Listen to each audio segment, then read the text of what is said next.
Ngokusho kwamasipala waseThekwini awukaze uthole uhlu lwezikhalo zezisebenzi zawo ezitelekile.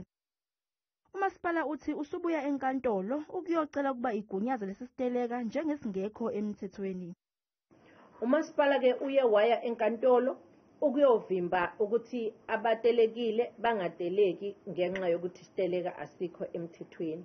Kuye kwavulwa ke icase under i-Labour Court, icase number D1119 of 24.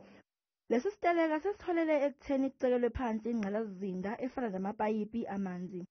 uNdunankulu esifundazwe uthi zikhona izinyathelo ezizothathelwa labo ababonakale becekela phansi ingqalasizinda. Amaphoyisa ke aseqalile ukubopha labo abathe bacekela phansi impahla. Sikhuluma njengamanje basenhlelweni zokuthi kube khona abaningi futhi abazoboshwa kulandela ukuthi sithole yonke imbiko kanye nama pictures wezinye zezinto ezonakele nalabo abazonile kwenzele ukuthi kukwazi ukushushiswa labo ekufanele ukuthi bashushiswe.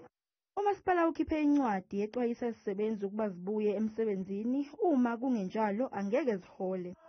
Lezi zisebenzi zabeka phansi amathuluzi ngoLwesibili olwedlule kulandela izikhalo ngemiholo yazo engafani nezisebenzi zeminye imikhandlu dolobha.